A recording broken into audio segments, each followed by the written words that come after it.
Welcome back to Espar Espar. Today we have a next story slash experience.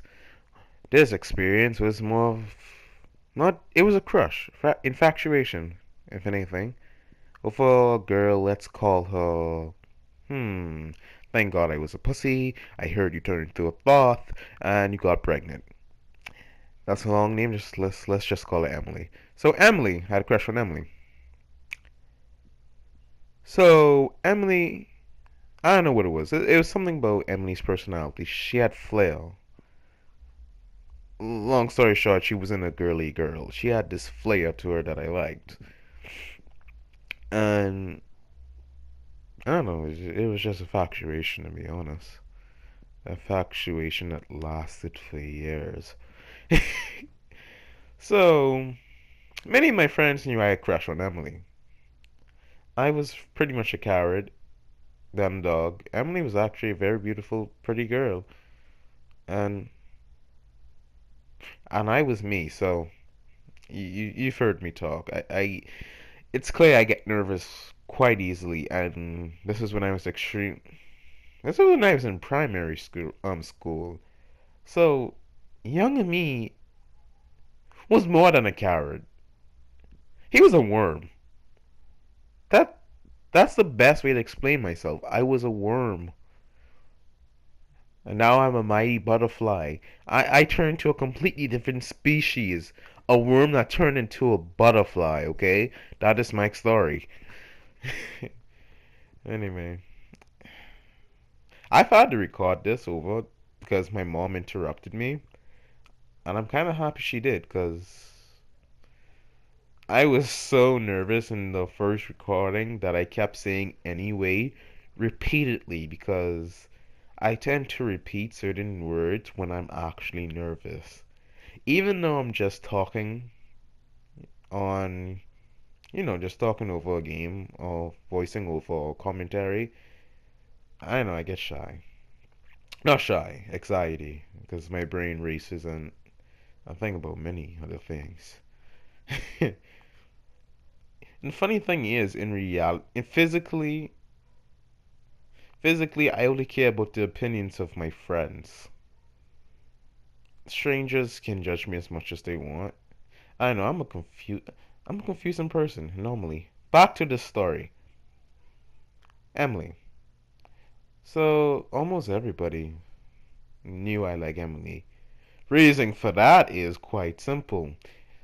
And kids, if you're in junior high, high school, whatever age you are, if you have a crush on somebody, don't tell anybody. Unless it's your very close friend. They may laugh. But at least it won't be like my experience. I told one guy, well, like two people knew, but I told this other one guy, and he was killing himself laughing like, you like Emily? By the time school was over, two random people I don't even know walked past me laughing, say, hey, you like Emily? Who are you? You know, John. Come again. We was in this, same grade 1 class. Come again. We were best friends.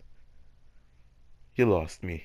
Anyway, so funny thing is, Emily never found out, and if she did, it was, she probably had no interest in me.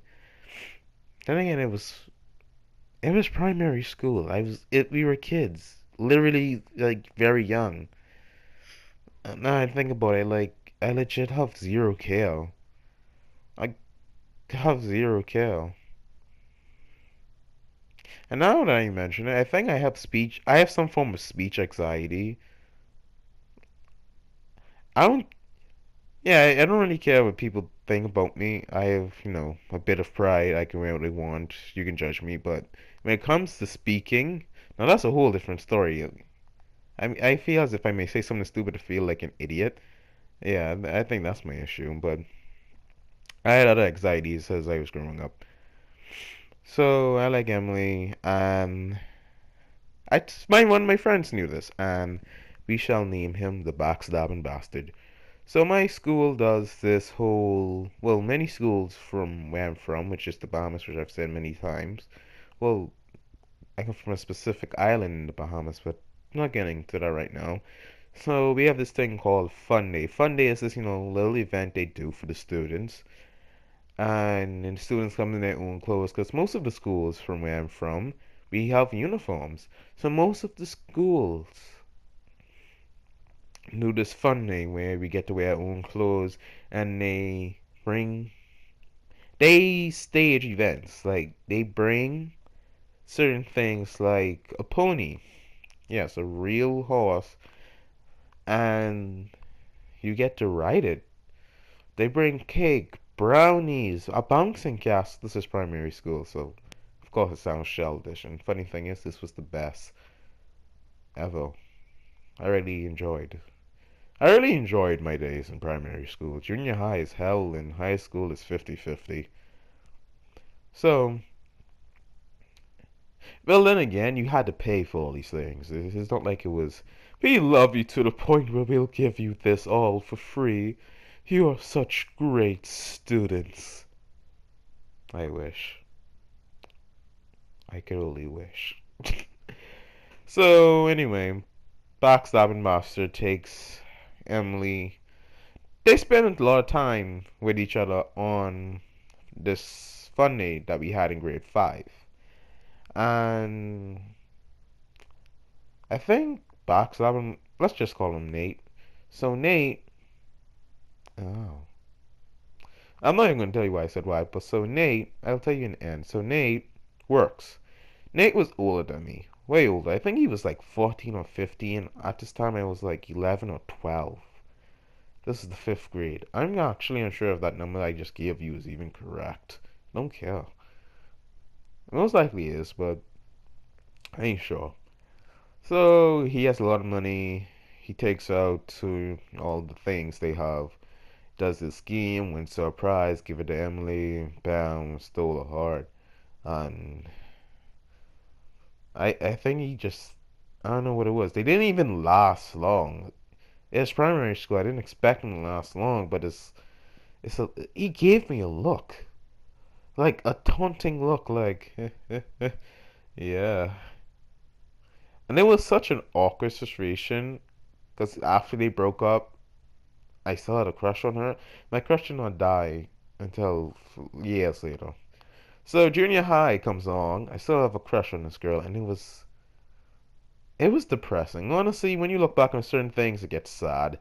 So I'm still infatuated with this girl, and one day a guy brought that thing.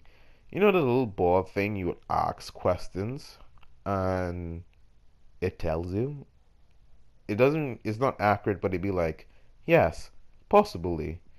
I do not know, and all of that. So I took it. One guy had it, and I was like, let me use this. He's like, sure. And I took it. I went to the shadow realm, and I sat among the fire. And I said to the ball, oh great almighty Shanty ball, does Emily like me back? Possibly. Yay! That's how I remember it went going. That's how I was. I was like, yay, celebration. The almighty ball told me something. And I believed it. Because I wanted something to believe in. So, anyway, me and Emily didn't really talk, but I still had a crush on her. I don't know why.